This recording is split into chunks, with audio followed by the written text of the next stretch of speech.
Let's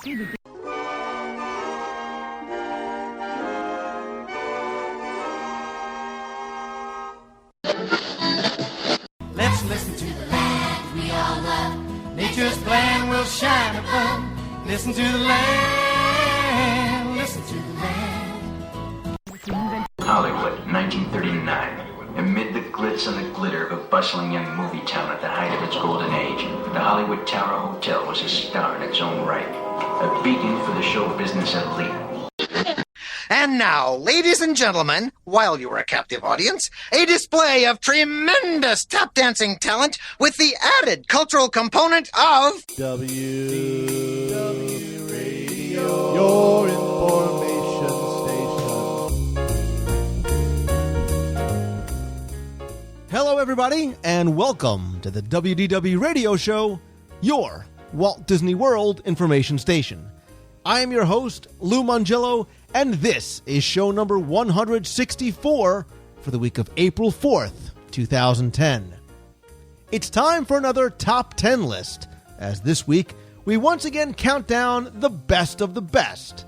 And this week, it's about something that's an integral part of the ride experience itself as we explore the top 10 ride vehicles in Walt Disney World.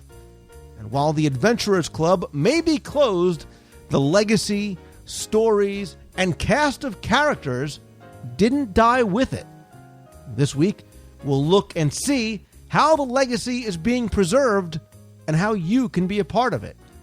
I'll have some important announcements at the end of the show, including details on another event coming very soon before playing more of your voicemails, so sit back, relax, and enjoy this week's episode of the WDW Radio Show.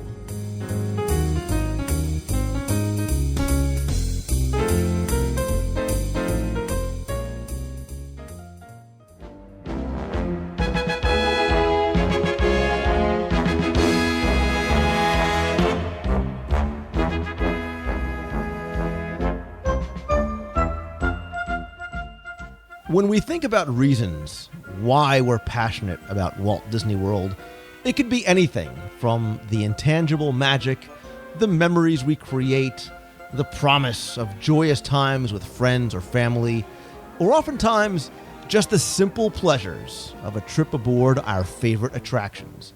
Because that's really where it started for us all, right? You know, going to Walt Disney World and enjoying some of the most amazing experiences unlike any place else in the world. So whether it was a spooky ride through a haunted mansion, a voyage under the sea, a trip to the moon, or a ride through fairy tales from our childhood, we all know that no matter our ages, we still just love climbing aboard and riding our favorite rides in Walt Disney World. And that's what this week's Top 10 segment is all about. Not the attractions themselves, but the ride vehicles. From simple boats to cars to fanciful flying elephants, Walt Disney World's attractions take us to places we can only dream about. So we're going to look at just how they take us there with the top 10 ride vehicles in Walt Disney World. And even though the height requirements prevent me from enjoying many of them, and Tim Foster is deathly afraid of about 90% of the rides on our list, together, I think we can come up with a list of the 10 best ride vehicles in Walt Disney World. So I want to welcome back Tim. I'm scared of Tower of Terror beyond belief, Foster. Yeah, Tower of Terror is not on my list. I didn't think it would be. I had a feeling it wouldn't be because you have certainly no frame of reference. No, I think you knocked all of mine out in your introduction, too. But. I said nothing. I did not give a specific ride vehicle.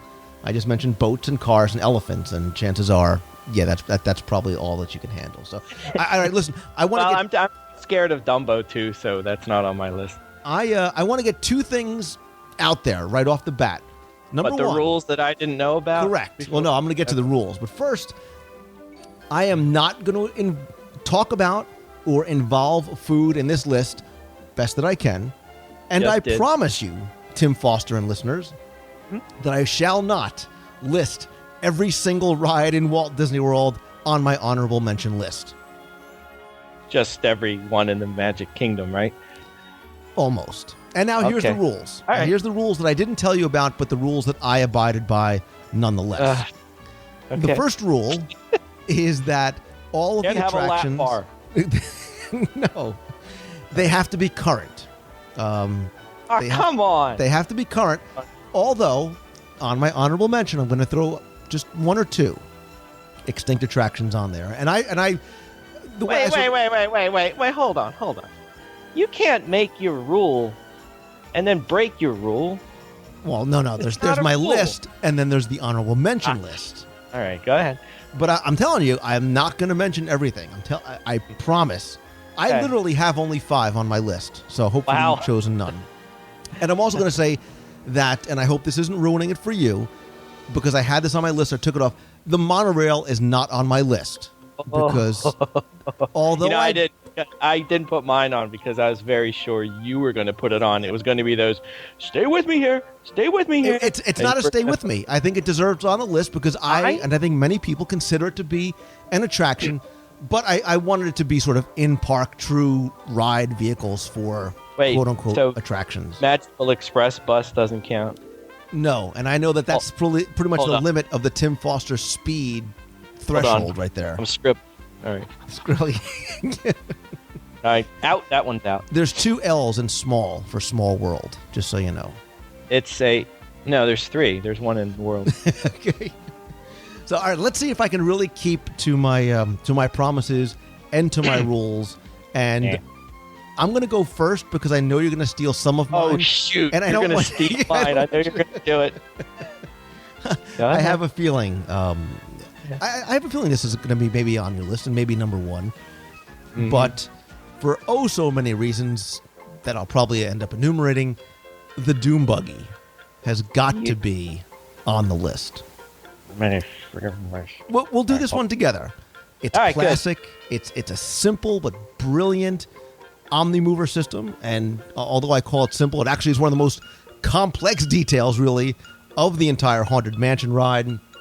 It was developed, decades ago, really, for adventures through inner space in Disneyland by WED Bob Gurr. You're going to hear his name mentioned at least 5 or 6 times on this list today. He was the guy who pretty much designed it. Do you know the story about how he came up with the inspiration for the look of the Doom Buggy and sort of the Omnimover vehicles? No, Lou, please share with me. This is Celebrations magazine fodder right here. According to I'm him, ready. he was inspired by this flattened candy apple that he had sitting on his desk.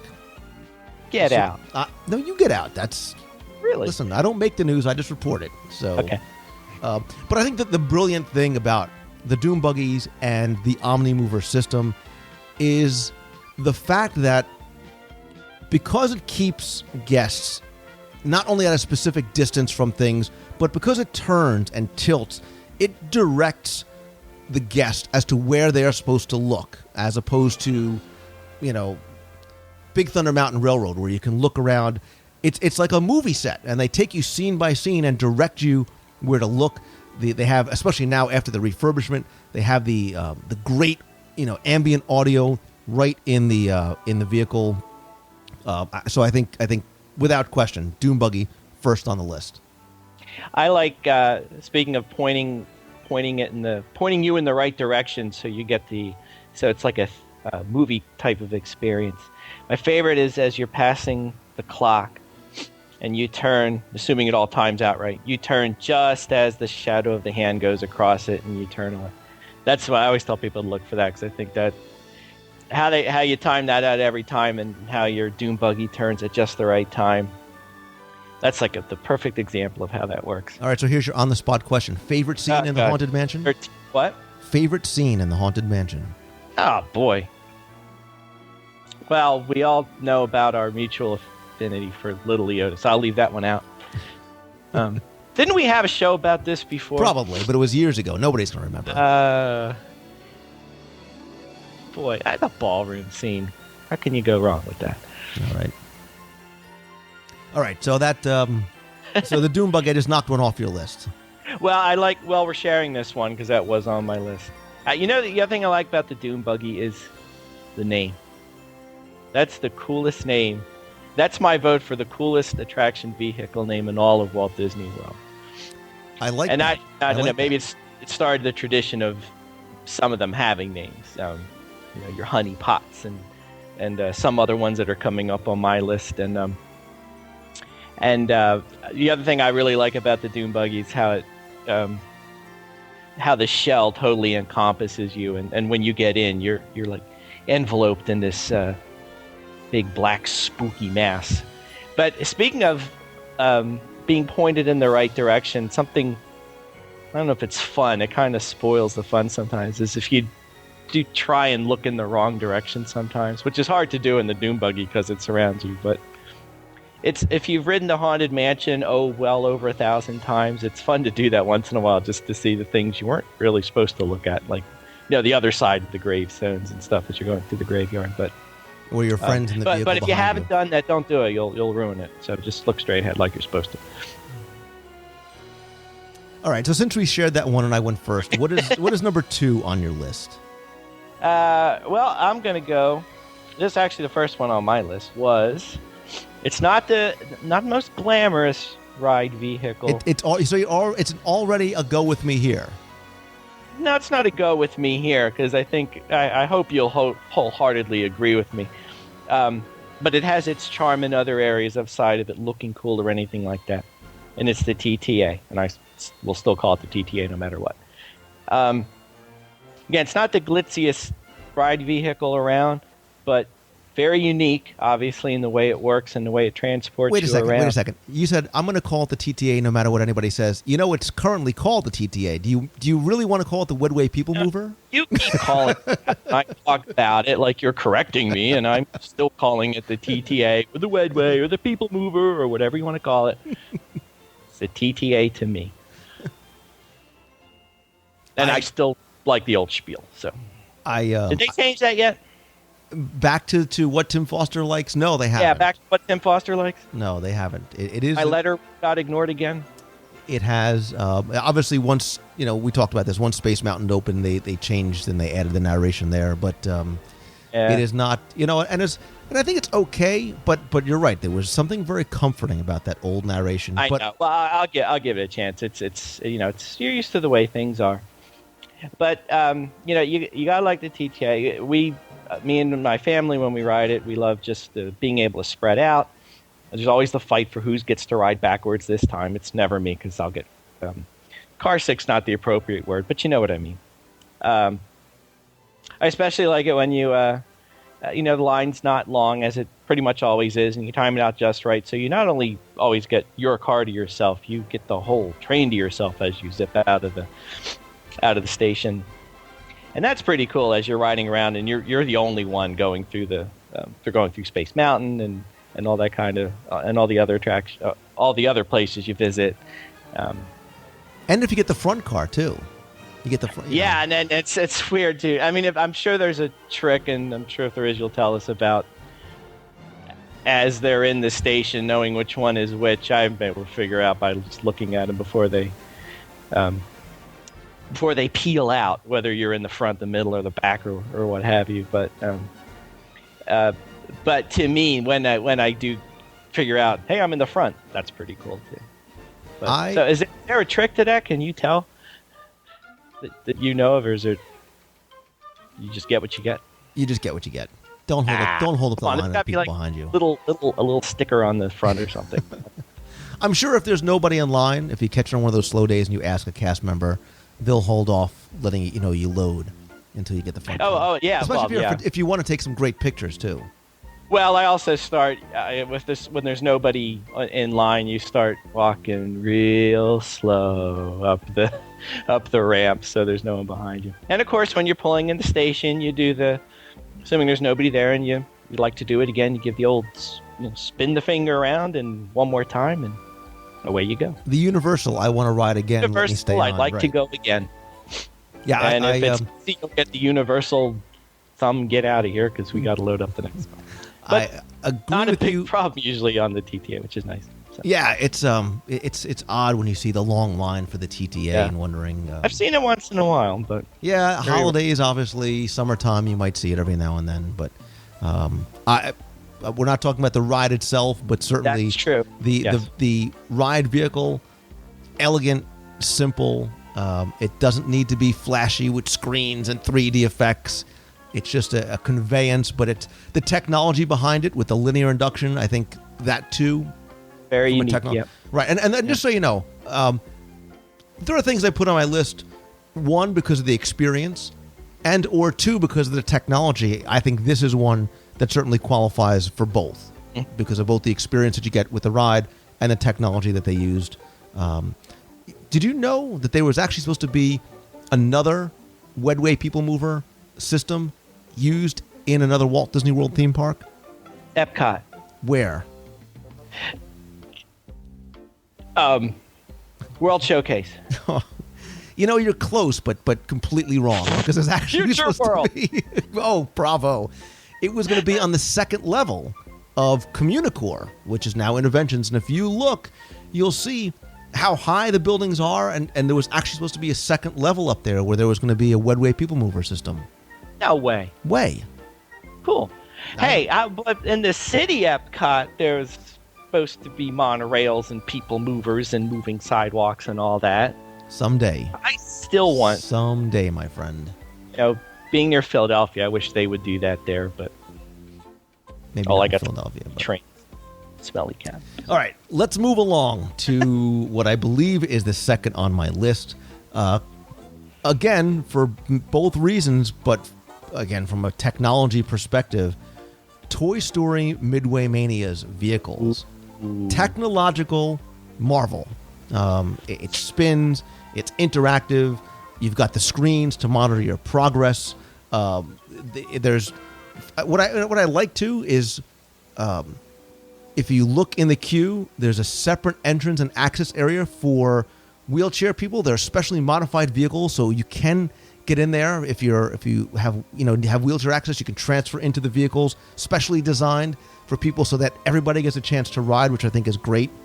The computing power behind it is just got to be incredible, because it's got to monitor, every guest and every pull of the string and where it's aiming and the spinning of the vehicles and moving it scene to scene.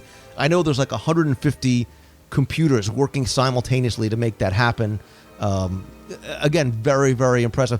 Opposite of TTA, which is so simple and just this, again, very technologically advanced, but also a great ride experience as well. Well, I don't know, for all that computing power, they keep missing my score up. I know I shot those things even though... Have you actually hit 6 digits yet? All right, moving on to my next... You know how many 13-year-old kids are laughing at you right now? Anyway, move on to number 2 or 3 on your list. Black Kitty ranking. I don't know if that's good or not. Hey, put it this way, I've always beaten whoever it was I'm sitting next to. So, Great. I think that's saying something. And do you laugh at the 6-year-old kid as you're walking out, or do you just, Well, after I made the first one cry, I stopped doing that. So, Tim Foster's Guide to Making Kids Cry. All right, next on your list. Let's see, which one should I pick here? This next one, it just made it for me on sheer charm, and I inexplicably like it. I don't think it's going to rank up on your list, but I very much adore the Clam-mobiles at the Living Seas with Nemo and Friends. There's a pattern developing in the vehicles that you're choosing. I'm just saying. Yours move fast. No, well, what's the pattern? Slow Omnimover type vehicles. Yeah, but you started with Doom buggies. If you put anything on your list that goes over 6 miles an hour, I'd be really impressed. Hold on. Nope. The Doom buggies go, I think it's 1.4 Here, you put this way. Well, the TTA probably was. I was going to say the Clam-mobile is probably the fastest thing on my list. The Clam-mobiles are the fastest thing. Probably. I'm looking at what's coming up next, and I think they might win the speed racer award for what's the fastest thing on my list. A stroller can't be on the list. You can't put strollers on your list. It depends on who's pushing. Hey, that can be a wild ride. Move on. Explain your Clam-mobiles. Well, at our meet, I'll roll you around one. I'll show you what you can do. Pop that. Insert easy short joke, Lou fitting in a stroller here.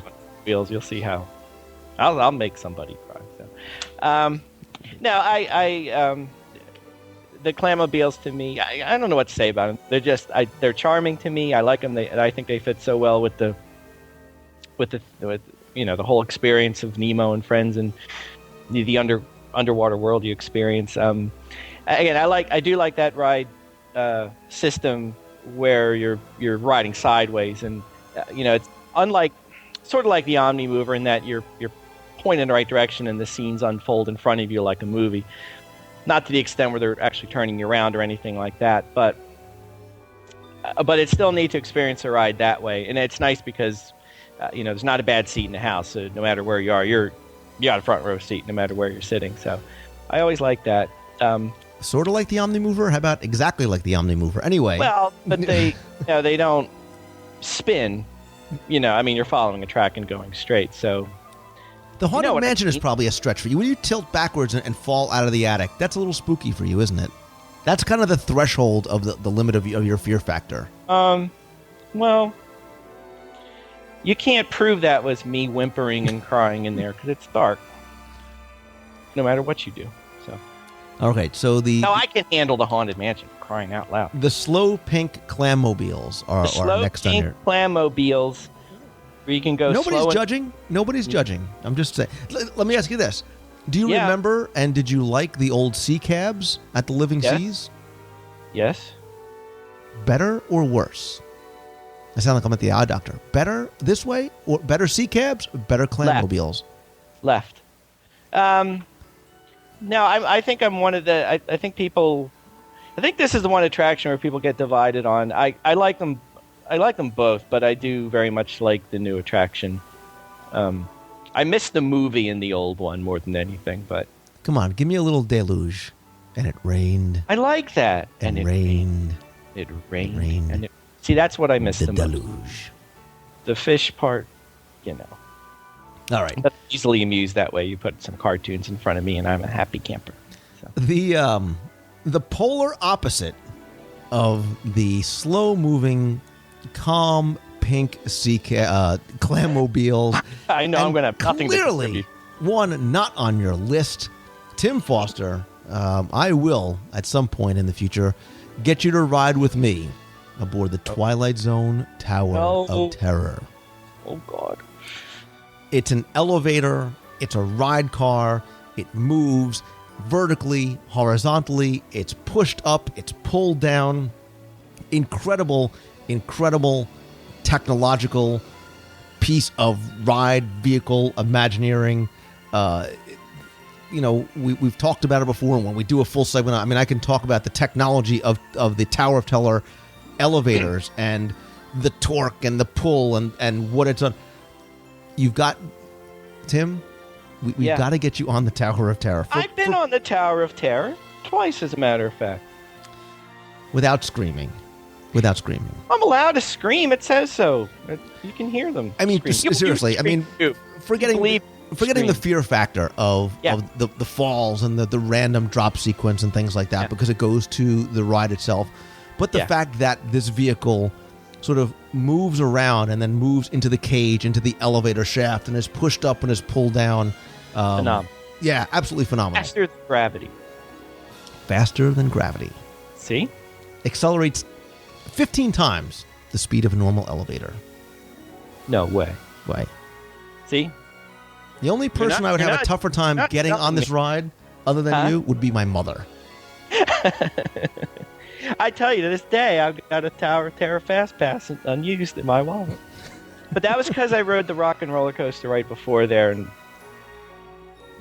I was wondering if you've ever ventured into the dark upside down roller coaster. So we're proud of you.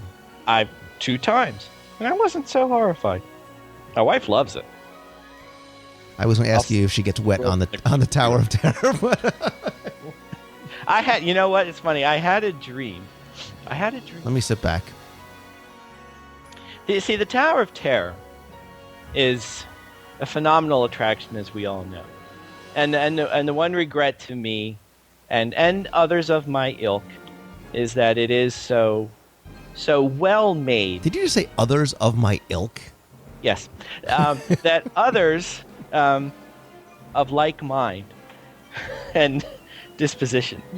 Can't, it's a shame that it is so frightening and scary and stomach churning, all that. For those who really can't handle that on an everyday basis, it's a shame because you miss everything else about the attraction, which we talked about before, the detail and the technology and everything else that happens before you even get to the elevator shaft. I had a dream once I was riding it, and thank goodness for me, they finally put in the chicken exit where I could experience everything up to the drop, and they let me out. And then I woke up and... there is a chicken exit. Well, I mean, like, you can ride it. You can actually get into the vehicle before chickening out. You want to get out? Or, but no. So, maybe someday. Because this brings me to my next one. Go with me here, people. This isn't... They did this for me. They paid attention to me. Because my next ride vehicle is Mission Space. And again, I think the Tower of Terror and Mission Space are excellent examples of Disney's not only creating new attractions that are filled with detail and special effects and whatnot, but actually developing new, totally new or advanced ride vehicles that really don't exist anywhere. Wait, you're serious that it's Mission Space? Yeah. I was waiting for it to be a joke. I was waiting for okay, I'm too scared to ride Mission Space. I'm really talking about... Well, now the story coming up where I only ride it now because they made the chicken version and I can, that kind of thing. But, but Mission Space is another example where they developed a ride vehicle system that was innovative and very advanced. And yes, for me, I am grateful that there is the light version for... I did do the intense version once, but it regrettably was one of those, don't think I can really do that again, which is a shame because I like the ride itself. But just the experience of whether you're spinning or not, but the experience of getting in the capsule, strapping yourself in. I'm always the engineer, and I always seem to be the one that screws up the flight. I don't know why that is. So if you're riding with me, make sure I don't go in first because you're doomed. I don't know why. I keep hitting all the buttons, but I must... But nothing happens? Well, I don't know. It's either nothing happens or we're about to fall off the cliff because of something I apparently did. So let me ask you this. Really, me, who builds a runway at the edge of a mountain gorge? Not the most... Was there nowhere else on Mars they could have put it except right there, hanging over the edge of the cliff? Not the best planning, Mars lander. I ask that question every time. Mr. Johnson, really, you could have planned better. Wouldn't have been my first choice. But the spinning notwithstanding, I still enjoy the experience of Mission Space, the lighter version, with the similar action. It does still feel to me like I'm taking off and all that. But just the detail that's inside. As you sit down, I think is amazing, and yeah, I'm the one that pushes all the buttons, even though I know spoiler, they don't do anything, but I'm suckered in. That's the closest I'm going to get to flying in space. So, well, I'm very proud of you. I am really proud of you, Tim, that you included that on your list, and I agree with you 100%. Especially doesn't lessen my your praise that I do the slower one and not the faster one? Or? No, but the fact that you actually do it at all is okay. You've redeemed yourself a little bit. But yeah, the detail inside with the buttons and the switches and the knobs, they didn't have to do that. They could have very much simplified the theming of it, and they didn't. They go all out because they make 40-year-old guys want to hit the buttons and flip the switches and read all the dials and gauges. So again, bravo to Imagineering. Segueing to bravo to Imagineering. The next attraction on my list, I believe, is a true testament to the incredibly creative people that work at Walt Disney Imagineering, specifically a gentleman by the name of Mark Sumner. Because this man, over Thanksgiving weekend, devises the engineering for the ride that would eventually become Soarin' with his erector set. That alone puts Soarin' on the list for me. But you talk about a unique ride system that lifts you so high in the air in front of this 80-foot sort of, convex projection screen, and the wind effects and the subtle smells and the tilting of the seats. I mean, you really get the sensation that you are flying, that you are hang gliding, and it's just such a multi-sensory experience, and there's no fear factor to it, no matter the fact that you're 50 feet in the air or whatever it might be. Really, you're riding with 86 other people in each of the two theaters, but you get the sense that it is so quiet and so peaceful and such a singular individual attraction that there's nobody else but you there, even if you're seeing the dangling feet above you. It's just so well done. It, again, brilliant in the simplicity when he was able to figure out how to sort of, vertically shift and lift the 3 rows of seats to get them up there like that. Really gives you a sensation of flying. So, Tim, you may not ever go into space. You may not ever actually hang glide, but this is as close as you're going to get. See, you weren't on there when I was screaming as we flew over the mountains, I guess. I'm just shaking my head in disbelief. I think I told you this story of how I was on it not too long ago, and someone sitting next to me was a little nervous because they'd never been on it before, and they didn't know what to expect. And I said, "Don't worry, you can't really notice when you go upside down." And they didn't think that was very funny. There he is, making kids. It wasn't cry a child, but it was a grown-up. So nothing like ruining that person's experience. They just saved for the past 7 years, and you ruined it. Nah, I quickly said, "Oh, I'm just kidding." I'm sure they thought it was hysterical. Anyway, go get to the next on your list. I think I'm at the end of my list, actually. Not sure where you are. Although I have a few left, but all right. So I'm trying to think which one. Just to prove that I only had 5, I had the Doom Buggy, Toy Story Midway Mania, Twilight Zone Tower of Terror, Soarin', and whatever's coming up. And I could put this as number 1 on my list, and maybe it's nostalgia, maybe it's overly sentimental, because yes, like Soarin'. Wait, you're skipping me. I thought you said you had none left. No, I do. Go ahead. Go with your. If you steal my last one, just as I was getting to the whole sentimental thing. Well, I'm trying to pick the fastest one here. Pick one that should be on your list. A top 10. What is the best? The best of the best. Well, no, I'm going fast because you'll yell at me if I. I'm not going to yell at you because my ride is very slow. I got 2 miles an hour. I got 3 miles an hour. All right, I'm gonna top out at 2.18 miles per hour for my last one. Jungle Cruise. Good for you. Yeah. Why? Because it was the fastest one I had left. No, why is the Jungle Cruise? Why? I think in terms of elaborately themed attraction vehicle to go with the theme of the attraction itself, I don't think you get much better than boarding this incredibly authentic and realistic Jungle Cruise boat to launch you into the deepest, darkest depths of the jungle. Especially at night, as we've always said many times. Again, it just goes with the theming of everything so well. Like I said, probably the most elaborately themed attraction vehicle that you'll find that doesn't go 60 miles an hour or faster. Trivia time. What are they powered by?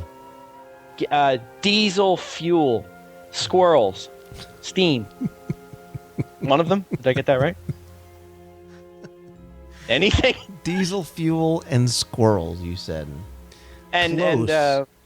Yeah, because it's natural gas. Natural gas. Clean burning natural gas, Mr. Environmentality. Hey, squirrels burn cleaner than... Squirrels burn cleaner. Tim Foster wants to burn squirrels to fuel the Jungle Cruise boat. They're out, but you know what? We won't get into the squirrel output. All right, sorry, go ahead. My favorite boat is Zambezi Zelda, by the way, because my daughter likes playing Zelda. So. That's all I got. I'm sure you got lots of interesting factoids about how the boats were made and what movie inspired them and all that good stuff. Don't you, Lou? I do, but I'll save it for when we actually do our full Jungle Cruise. All right. There you go. In-depth thing. We actually did. I did 45 or 50 minutes a long, long time ago on just the crew, on just the queue of the Jungle Cruise. Talk about incredibly well themed. Yes. So, and right. I think, hint, hint, we might be addressing that very issue in an upcoming issue. That's a topic for a few minutes later. But Interesting. Yeah. Nice tease. Anyway. nice tease. The last one on my regular list of 5 out of the 10 top 10s, again, is it's a sentimental favorite, but it's also, I think, deserving to be on a list because of the vehicle itself, what it does, and its history, and complete opposite. This is more along Tim Foster style. I know exactly where you're going. I am so happy that you did not take away what I consider to maybe be my favorite one on the list. Yep. And it is Peter Pan's Flight. I didn't put it on my list because I knew that was all you, buddy. I was just every time that you opened your mouth, and I was like, I said, "Don't say it. Don't say it." I mean, look, it's the classic fairy tale. It's an opening day attraction. It goes back to Disneyland, and again, Bob Gurr. Remember, Bob Gurr said many, many times he's retired now, but he was the Imagineer. If you talk about anything with vehicles or transportation, you're going to mention Bob Gurr's name, because he even said, if it moves on wheels in Disneyland, chances are I probably designed it. And he had a very big hand in designing this very unique ride system. Because think about it, Tim, everything else rides on guide rails or tracks below the vehicle. This one is above the vehicle. And it really gives you that sense of flight that I think is unmatched by anything else. Now, I know I just talked about, I just praised Soarin' for that sense of flight, but here it's different because you get a true 3D perspective, albeit forced, on the scenes below. And your vehicle is actually in motion, as opposed to the Soarin' vehicle, which sort of tilts and shifts and moves around. It's a different sensory experience, but here you're moving through the physical scenes. And I think that's a big part of the reason why I love it so much, why no matter if you go in the middle of winter, the middle of summer, beginning of the day, end of night, you are not going to find a line for Peter Pan's Flight under 20, 30, 40, 50, 180 minutes, because it is so beloved and it is so something that appeals to young kids. Can ride it, grandpa can ride it, even Tim Foster can ride it. And he rides it a lot. Don't we all? It is my favorite without question. So don't kick up your feet. Don't grab something to drink, because I do not have 5,000 things on an honorable mention list. But I want to just quickly throw out from a technology perspective, because I'm going to get the emails, Tim, that say, Lou, what's wrong with you? How could you not have mentioned such and such because of what a technologically advanced vehicle it is? So for that reason, here's just 3 quick ones for you. Dinosaur, the enhanced motion vehicle, originally developed for Indiana Jones out in Disneyland, also is out in Tokyo Disney Sea for the Indiana Jones out there. For you, Tim, it's a little speedy, about 14 miles an hour. It's on a track, but because they have this hydraulic system on the frame of the chassis that moves the entire car body to articulate very independently, really gives an incredible experience that you don't get anywhere else, because the way it's programmed, it gives you that sense of a faster speed and that lots of bad things are happening around you and you are twisting and turning and your car is about to tilt over. From a technology perspective, really deservedly on the list. Same thing holds true for Test Track when it works. The computing system there, the fun fact everybody knows is that it has more processing power than the space shuttle, 22 wheels, 6 different braking systems. I'm telling you, I know you've never been on it, Tim, but when you're out there on that straightaway and you're hitting 65 miles an hour, You're like, wait a minute, I do like 90 on 75 and it doesn't feel this fast. Again, very advanced ride vehicle. And you might not think so, but this is right up your alley, Tim Foster. The slow-moving 30,000-pound Ellen's Energy adventure vehicles. Guided by a wire embedded in the floor that's only 1/8 of an inch thick. Get out. It is a moving theater. It's a moving theater, somewhat akin to something like the Great Movie Ride, but I think Ellen's Energy Adventure, Universe of Energy, Ellen's Energy Crisis, call it what you will, also technologically. Best seat in the house? It depends if you're going in for a nap or are you going to... Going in for so you can get snotted dinosaurs with nobody in front of you? Are you giving the advice or are you asking the question? Giving you advice. Please do. Because I know you like to sit back and take a nap. I never nap. I never nap there in Walt Disney World, except on a bench maybe. Anyway. All right, so you stand or sit in front of the leftmost door while you're watching the movie. When the door opens, make sure don't push anybody. Make sure you're first. Go all the way down. Get in the first row on the left. Then you'll be in the first car going out in the front row. There's my tip of the day. The only problem is when you move into the room, mammals are getting, or you're there for a long time, so you get to hear the whole radio spiel and sit there for a while. Small price to pay though for getting that dinosaur nose spray all over But you love the radio spiel. Chris Berman, back. Come on, that's attraction gold right there. So is that a little bit of advice in the Guide to the Magic for Kids book?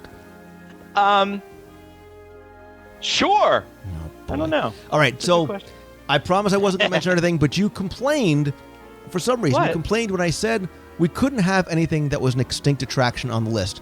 Is there an extinct attraction, one or two maybe, that if it was present today you would put on the list? No, I was just giving you grief. No. No, Horizons. I knew I keep you on the show and I'm friends with you for a reason, without a doubt. Choose your own ending. That's why I like Clamp Fields, because they remind me of Horizons. But you can't choose your own ending. Oh, my goodness. Just spoil Horizons was on the list, and so were the 20,000 Leagues Under the Sea submarines. I totally bought into the fact that I was going underwater, by the way. Yeah, and I'm not spoiling it for anybody because they're not around anymore. Except if you got to California and it's now called Finding Nemo, but... So, and listen, I am sure... By the way, on Fast Track a lot, by the way, so, nah. And I wanted to make sure everybody heard that you drive 90 on the highway, in case anyone's listening. If I'm taking it slow, if I'm texting while I'm driving... I'm kidding. I'm kidding. I am kidding. I am I drive in the right lane at 55 with my blinkers on. But, seriously, I am sure, Tim, and I did this on purpose because people say, well, you call it a top 10, but it's really a top 500. And I know I added 5 more, but that's okay. If you, listeners, have a ride vehicle that you think belongs on a list or is a favorite of yours, or you want to make your argument for it, I invite you to please go to the now all-new WDWradio.com. On the homepage, you'll see a list of all the latest podcasts. Click on the link for this episode. Go in. You can now comment in the show notes, and I invite you to come there and comment and put your own argument for what you think should be on the list of the top 10 ride vehicles in Walt Disney World. Or why you think Tim Foster's list is completely just out of bounds. Horrible because nobody... I'm throwing Buzz Lightyear on my list as an honorable mention? And also rank. Because I like the spinning around and shooting the person behind me in the back of the head when they're not suspecting anything. And you know that there's a child out there that's saying, Dumbo, come on. Dumbo. I really did think of Dumbo, but being a... Listen, the lines don't lie.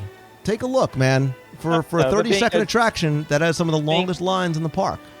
This is not a short shot, but being a taller person with longer legs and a child that's not quite a toddler anymore, it's kind of a difficult thing to squeeze in, so we don't really bother. But I squeezed into an elephant with frequent guest and Disney Moms panel member Mark Lorenzo, who, and I mean this affectionately, he's like twice my height and a little bit larger than I am, and the two of us, grown men, at 11 o'clock at night, rode Dumbo together. So if we can, you and your daughter can.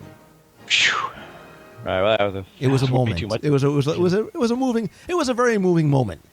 I wish they moved it to I know Pittsburgh. for you and some other people out there, I ruined Splash Mountain for all of you by getting you wet that one night. I didn't get wet. You guys got wet. So anyway, Mr. Tim Foster from GuideToTheMagic.com, and in all seriousness, the Guide to the Magic for Kids book and his other Guide to the Magic series of books like the Lost Journals.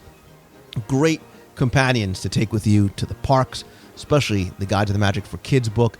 And also, my partner on Celebrations magazine. Tim, tease it up a little bit. What do we got coming in Celebrations?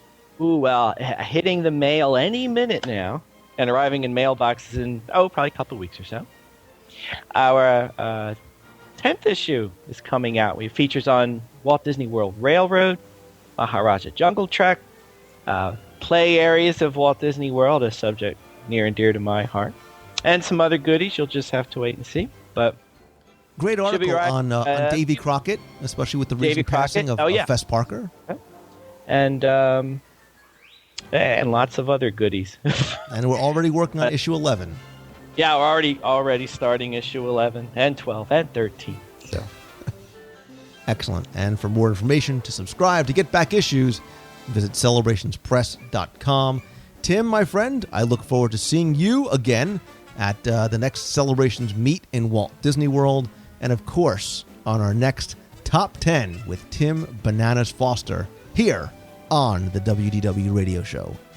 That was a food reference. Gotcha. What was a food reference? Bananas Foster. Say goodnight, Gracie. Good night.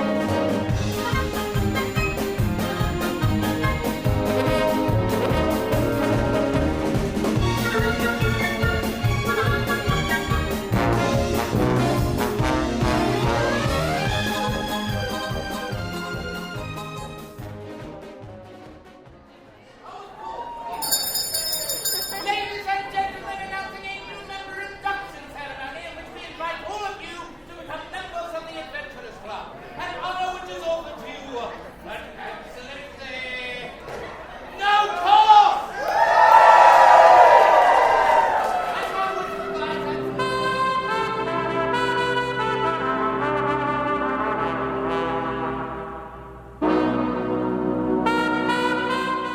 September of 2009 was bittersweet, not just for me, but for countless fans and friends of Pleasure Island's most interesting venue, the Adventurers Club.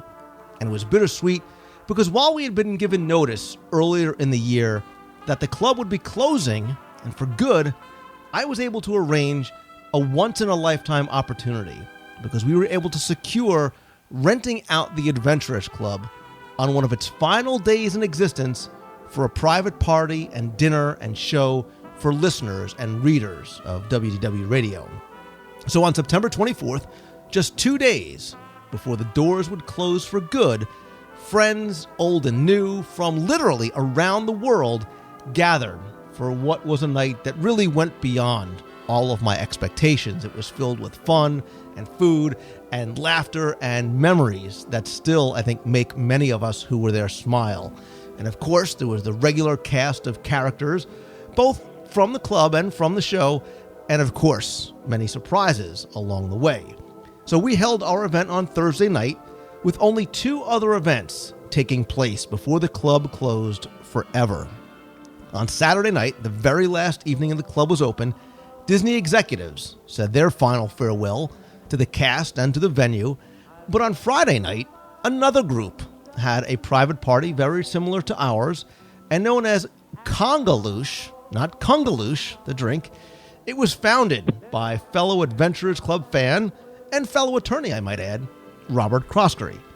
And what differentiated their event from ours was that it really was sort of a weekend-long celebration that went beyond just the party at the club. Well, fast forward to now, and it's 2010, and the club is unfortunately still closed. But its members and its legacy are certainly not forgotten, and certainly not by the members of the Congaloosh Society. And believe it or not, they are continuing the unique style of interactive adventure and humor that was the club's member hallmark and that they have been able to preserve. So joining me to discuss what is known as Congaloosh 2010 is the founder and Adventurers Club enthusiast, Robert Croskery. Robert, welcome, and of course, Congaloosh, my friend. Well, Congaloosh to you, Lou. It's great to be able to talk to you tonight about the Congaloosh 2010. Yeah, and it's particularly funny. Go ahead. No, I was going to say, because I know last year I had heard a lot about what you guys were doing on Friday, and we never sort of had a chance to connect, even though obviously we were doing events that were very similar. So it's nice to finally be able to talk to you. Well, it's great to talk to you, Lou. And I think we did have similar events, and ours also exceeded all expectations, right? Which is one of the reasons why we're doing Congaloosh 2010. There was just a great outpouring of desire to repeat this to the extent possible, even though the club itself is closed. And that's what I'm saying. You know, when I heard that you were doing another event this year, you know, we thought last year certainly was going to be the end of the club, and it looks like, unfortunately, it is. But you decided to have another event this year to celebrate the club's legacy. And people, of course, are saying, well, wait a minute. How are you doing this if the club is closed? So you told us a little bit about why you decided to do it. Obviously, the event went very well. I'm sure not just for the people who were in attendance, but we all saw how the cast members enjoyed performing for us, who were the true fans of the Adventurers Club.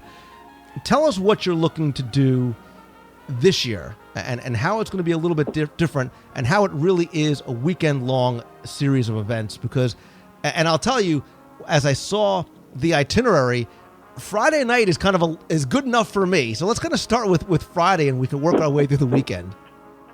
Okay, well, that's fantastic. After a meet by Jim Corcus in the afternoon, we'll talk about it later, we have the Cairo Adventure.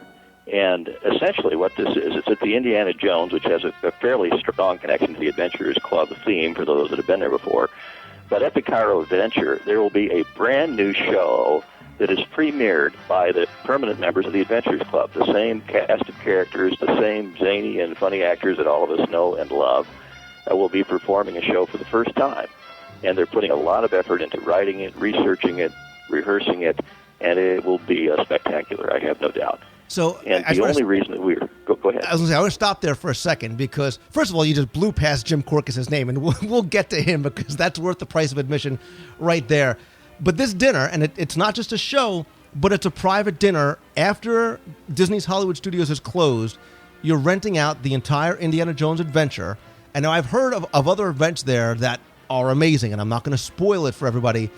But like you said, this is a completely new show, never before seen, never before done by Disney? Absolutely correct.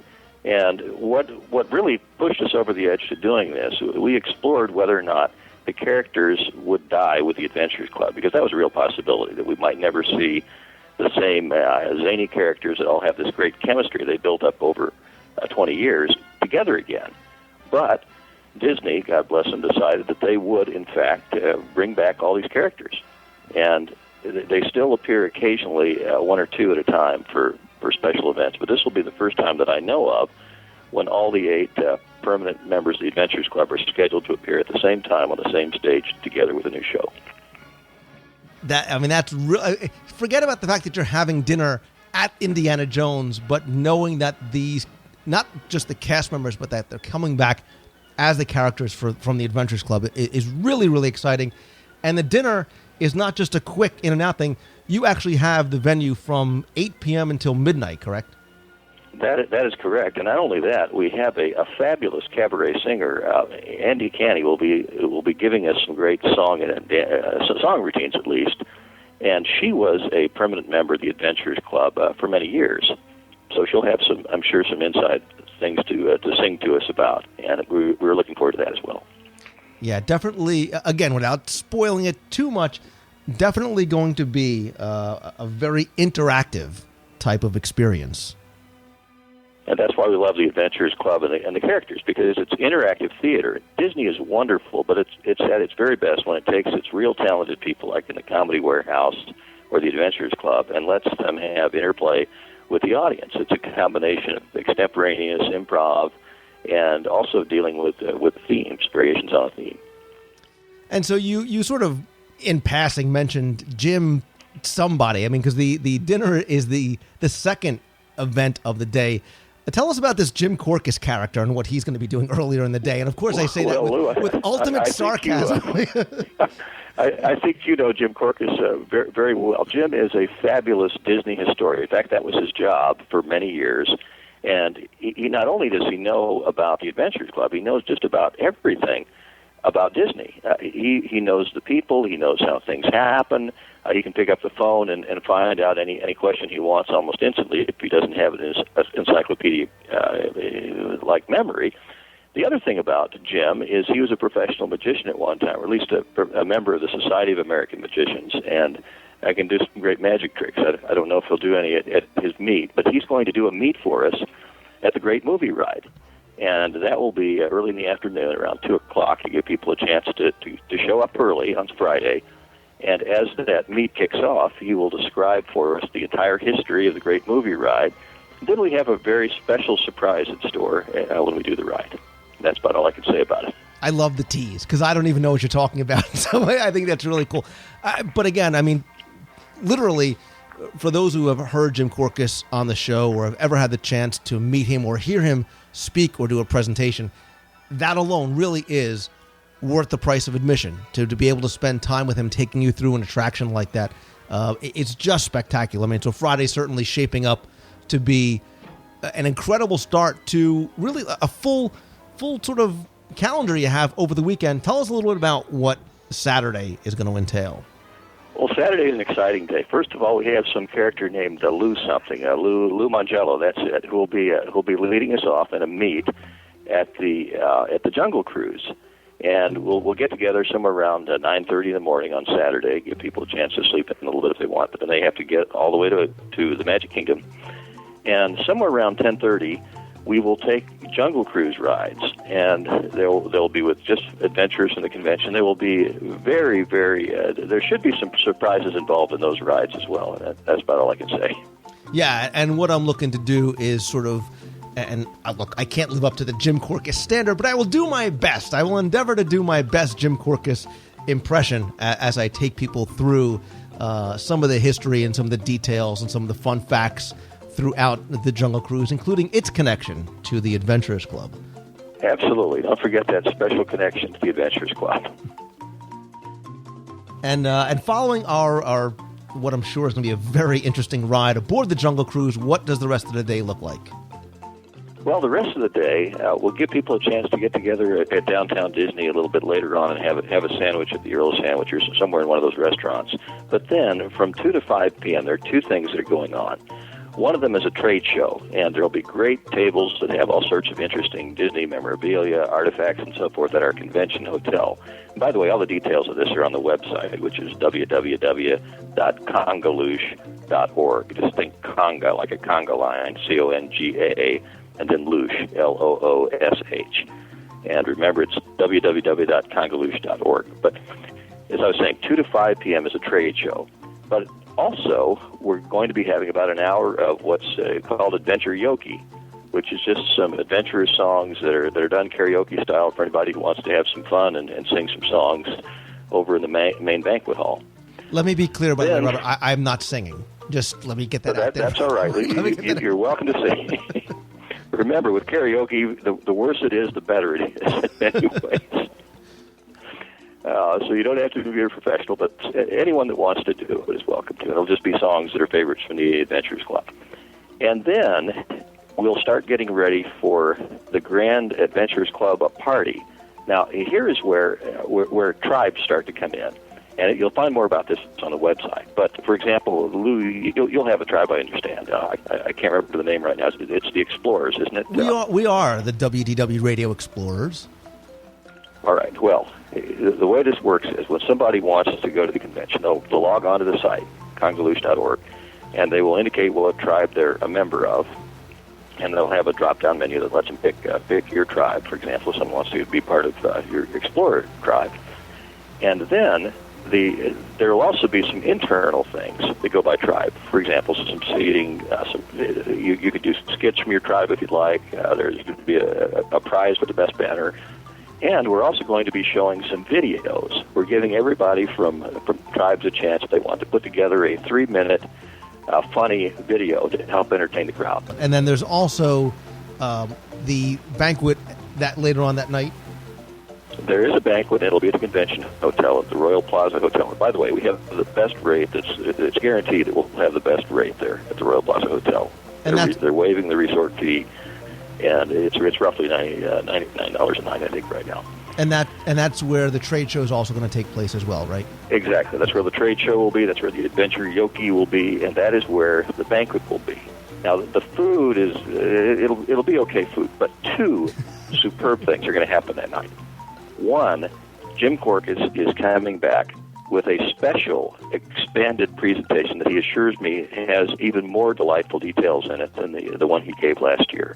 And keep in mind, you can ask Jim Korkis about anything, literally anything, and he probably will know something about it. And second, we will have a cast panel. Now, what this is we invite the members of the Adventurers Club permanent cast that have played in the show before, and we ask them questions. The audience furnishes questions. It might be a question like, what's the scariest moment you had while performing there? Or what's the funniest moment? Or share with us the most touching moment. And then these entertainers, all of whom are marvelous off-the-cuff speakers, tell their stories as they want to. And I can tell you this, that every cast member that participated in it last year was hilarious and was touching. And they all want to come back.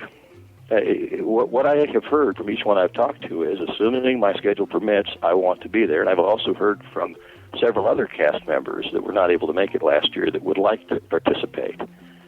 And so we're expecting to have people that have participated as actors and actresses at the Adventurers Club, and also some that have participated in administration there, possibly, to come and speak to us about their experiences.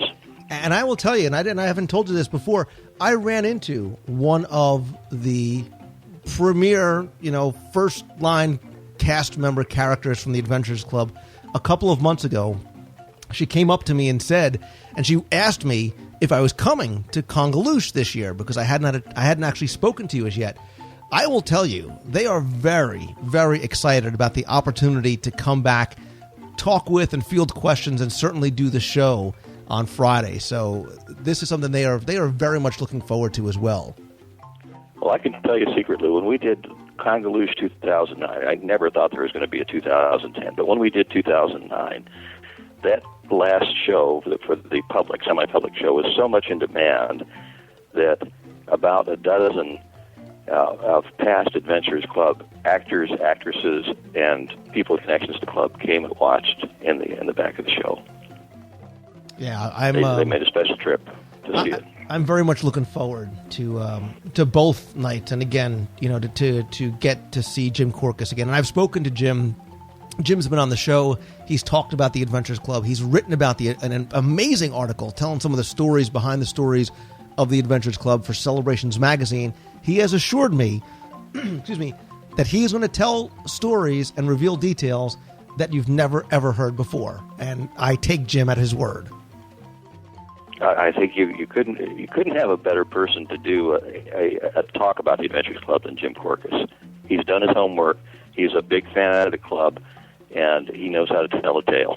And the guy's fascinating because he does it all like without notes. He just sort of rattles off names and details and historical facts, and you would think that the guy is reading off cue cards, but he's fabulous. I love the man, not just as a friend, but just because of his font of Disney knowledge. So, but wait, there's more, because there's also, of course, Sunday, and smart man that you Sunday, are. Okay, you schedule this during Food and Wine Festival.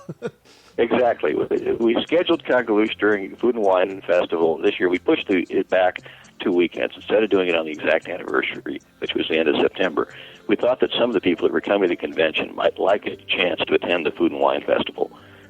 So we made a little bit of an overlap, and that also happened to be the weekend that we were able to get the Cairo Adventure.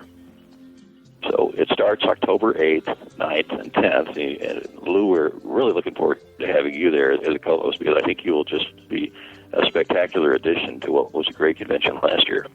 I'm looking forward to being a guest. I'm looking forward to the Jungle Cruise, because I can talk about that for hours.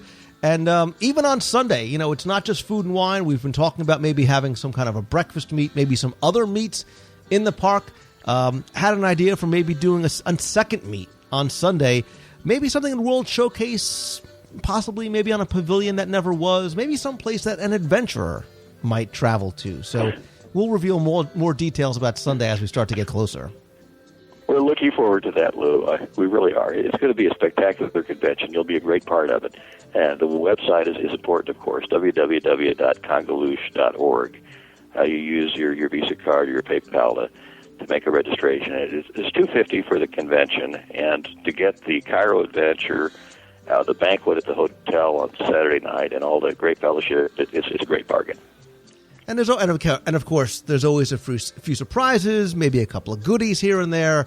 So, you might hear $250 and say, wow, that sounds like a lot. But when you think about what you're getting for Friday and Saturday, look, you're getting a double dose of Jim Korkis. And, that alone right there, even without dinner, is, like I said, worth the price of admission. Well, there are a lot more goodies than that are involved, and I won't give all of them away. But last year, for example, there was a House of Wong box that was filled with all sorts of interesting trinkets and history things behind. A lot of thought went into it. A lot of members of my committee worked very hard and came up with some great ideas. And people were laughing and having a great time as they opened the kit and went through all the articles in it. So I assume there will be something similar this year. We'll have to wait and see. I'm sure. I like the idea of surprises. So, all right, quick recap of the dates and everything else. Again, it is from October 8th through the 10th, 2010. That's a Friday to a Sunday. The events on Friday take place over at Disney's Hollywood Studios. Saturday, there's Magic Kingdom, and then over at the Royal Plaza. Sunday is going to be over in Epcot for Food and Wine Festival. The cost per person is $250. If you do want to attend and join me and join the rest of our fellow adventurers, we did create, I have created a WDW Radio Explorers Tribe, and when you go and register, our code is 939. You'll see it in the drop-down box. If you've called Walt Disney World before to make dining reservations, you'll know that 939 on your phone is WDW. So that was the logic behind that number. Good pick, Lou. Good pick. Absolutely. So for more information, if you have any questions, you can either email me or you can go right to the website. It's Congaloosh, and I'll put this in the show notes this week, congaloosh.org. And again, I encourage people to register early because obviously some of the venues do have, it's not going to be too large, much like the Adventurers Club last year, trying to limit it to... We sold it out last year, Lou, and we do have a limited seating, although we've got a larger venue, but there still is some limited seating in it. So do get your reservation in early. Absolutely. And you can also find pictures from last year's event so you can find out a little bit more.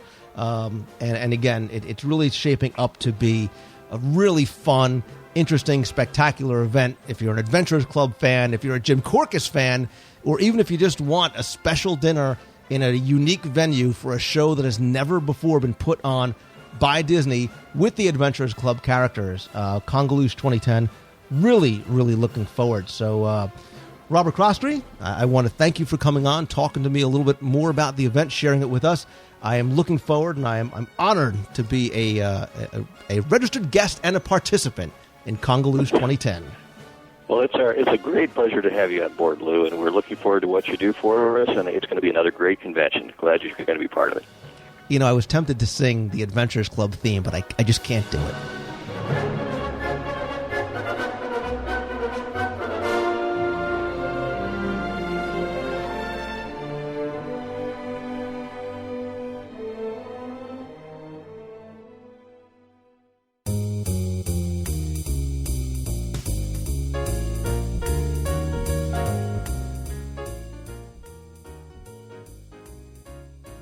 That's all the time we have for this week's show. Thanks so much for tuning in again this and every week.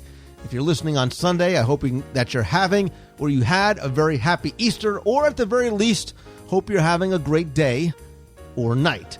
Big thanks go out to Tim Foster from GuideToTheMagic.com and my partner on Celebrations Magazine, the print publication celebrating the magic of Walt Disney World. For more information, to subscribe, order back issues, or find out how you can contribute to the magazine, come by and visit us over at celebrationspress.com. Thanks also to Robert Croskery and Congaloosh, to him for joining me on the show this week. For more information about Congaloosh 2010, you can visit the show notes at WDWradio.com. Don't forget that while you're there, explore the all-new website, and remember, you can now comment on this or any of the past shows on the blog, anything else, right from the website. No need to register, no need to go over to the forums. You can do it right there. Also, you're going to find the latest blog posts, newest videos, including my quest for the best over at Disney's Hollywood Studios, where I seek out the best snack in the park. You'll also find the latest photos from our galleries and our hot topics from the forums, where you can still come by, register, talk about the show or anything Disney related, and even start your own discussions with more than 33,000 other Disney fans. Don't forget, also come by the Facebook page over at facebook.com/WDW Radio and follow me on Twitter as well. Links to all these right on the homepage of WDWradio.com. Just a quick reminder, if you did send me a personal friend request on Facebook, I am not ignoring you, nor am I ignoring any requests to become a fan of maybe your personal or your business's fan page. I have unfortunately reached my Facebook-imposed 5,000 friend limit. I am trying to find a way around that. In the meantime, I ask that you please come by, join the discussion, and become a fan over at the Facebook fan page for the show, facebook.com/WDW Radio.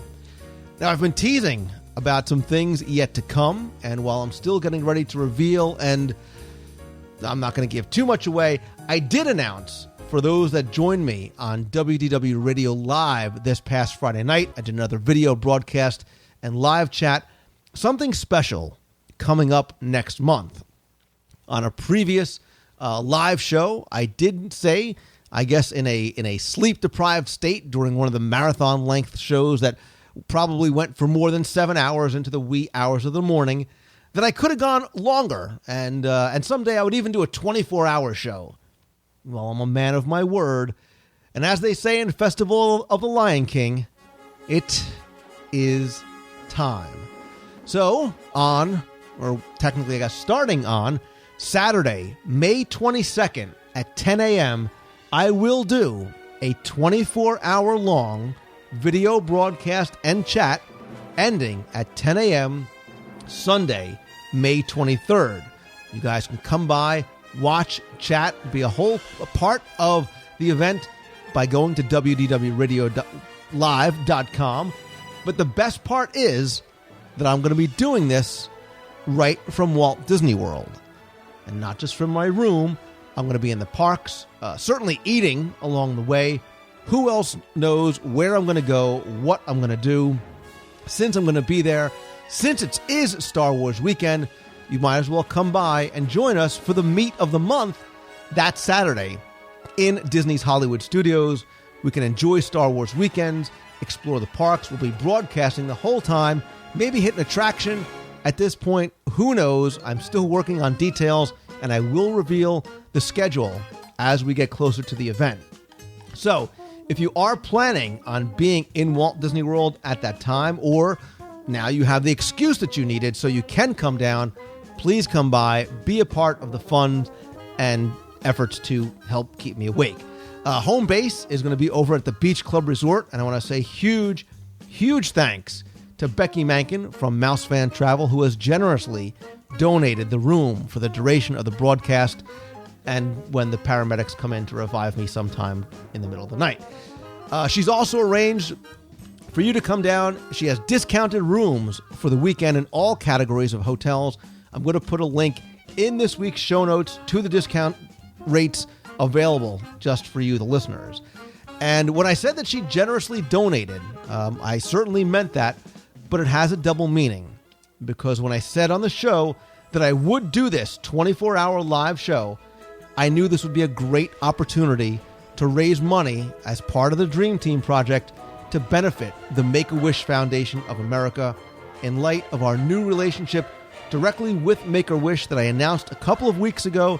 We can really make a huge, huge difference in the lives of hopefully more than one child with a life-threatening illness and their family. We're already coming up with some great ideas to help raise funds during the show, as well as some other surprises along the way. For more details, you can go to the Meet of the Month page on the site, or just type in your browser meetofthemonth.com.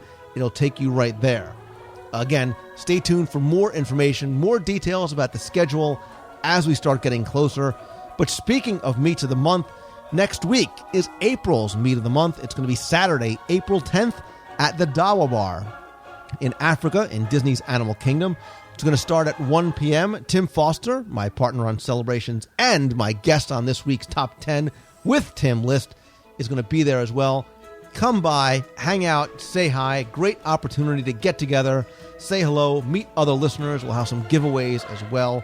If you're thinking about coming, you don't have to register, but we'd love to know. Please come by. Let us know that you're coming on the Facebook event page or in the forums. Links to all these are right on the Meet of the Month page at WDWRadio.com.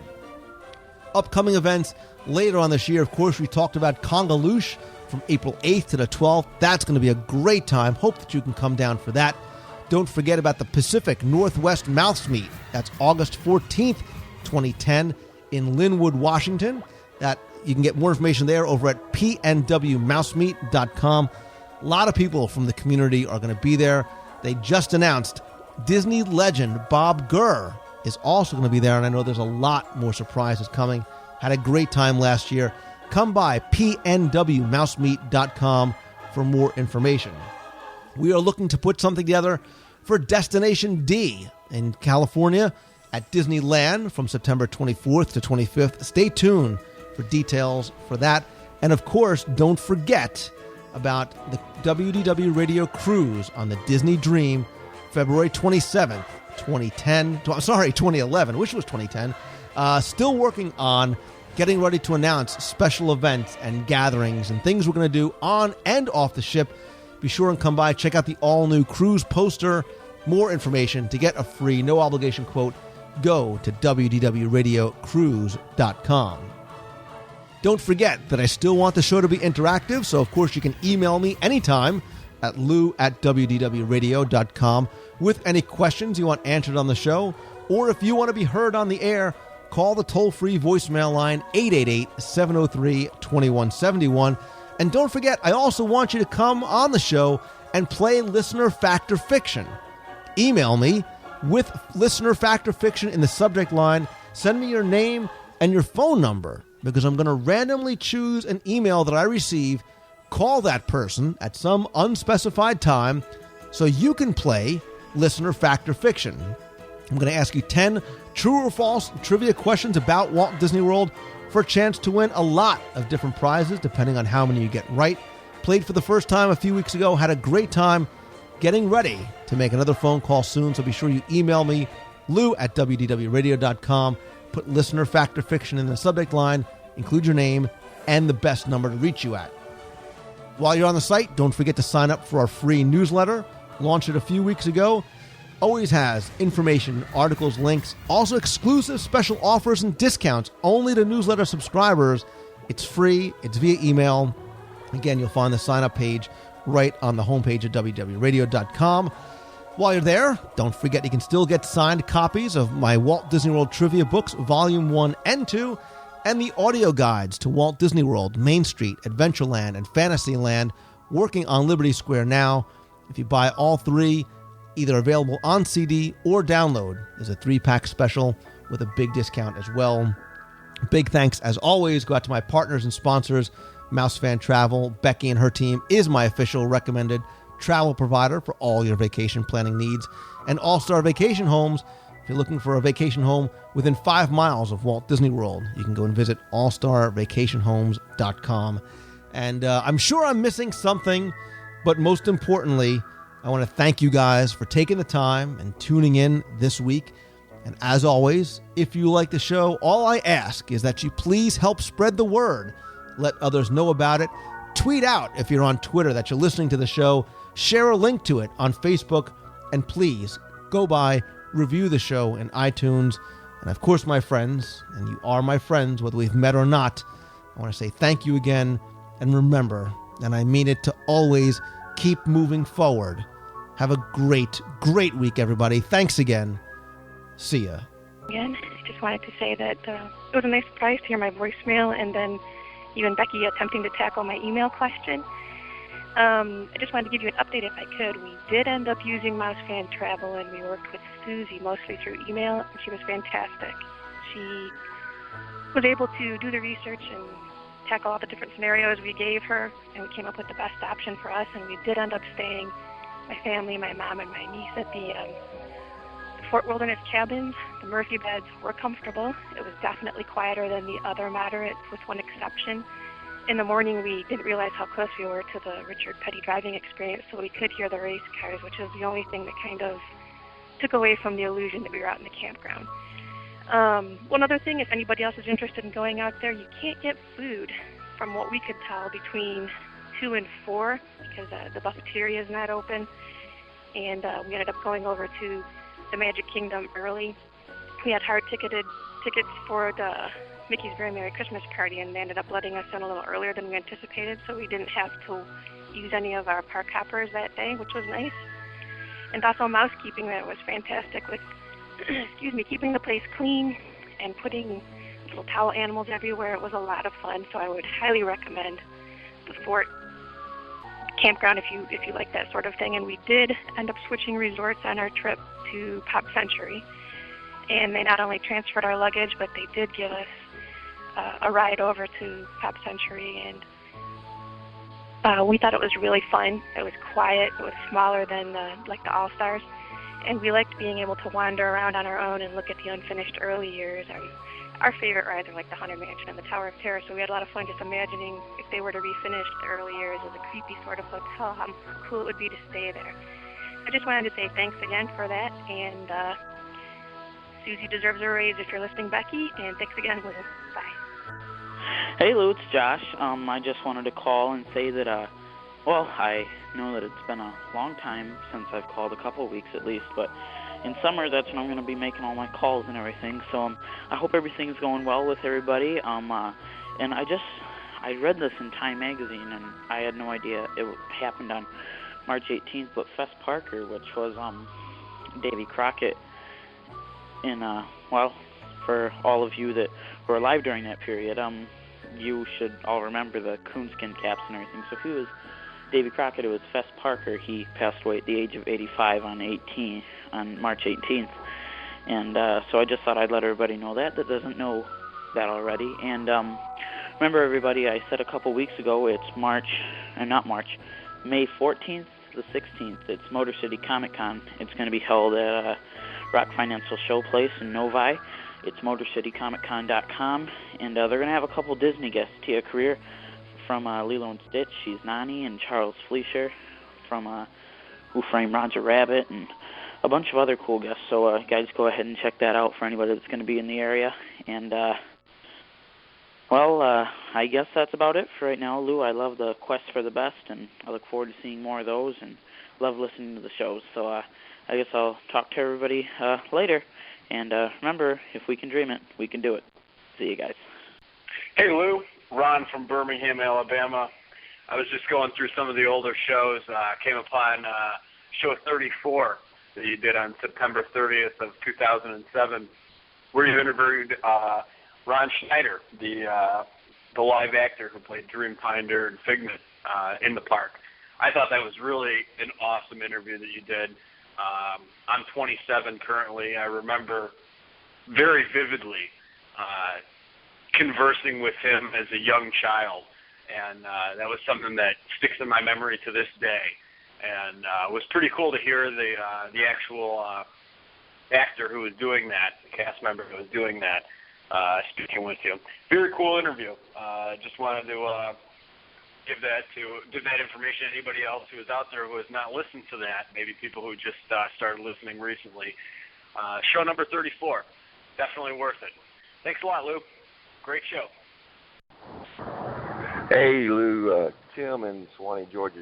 I just got through listening to the DSI investigation on Toontown, and really appreciate you doing that. I'm hoping to get to see it one last time. I'm going to be in the world week after Easter, so hoping to get some pictures. And anything with Jim Corcus is always great. You guys were awesome. And one side note to the listeners in Atlanta, I found out Waking Sleeping Beauty is being shown at SCAD Art College downtown Atlanta. I don't remember the date right in front of me, but check it out. And sometime in April. So keep moving forward, man. We appreciate you. Bye.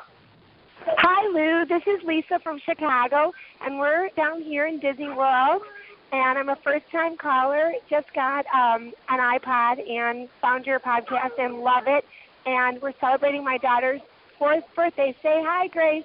Hi, Grace. And so we just wanted to tell you we're having a great time in Disney World, and love your show. Love all the information. It was very helpful. And I can't believe you haven't talked about backyard barbecue on one of your radio shows. That's a great meal. I knew you would like it. So keep moving forward. Thanks. Bye. Hi, Lou. This is Mary Jo Collins from Lenore City, Tennessee. I was just calling to submit my name for the Double Date with Jim Corcus contest. You can just tell him that I'm a really, really nice Southern girl, and I hope I win. Anyway, Lou, hope you have a great and happy Easter, you and your family both. Bye.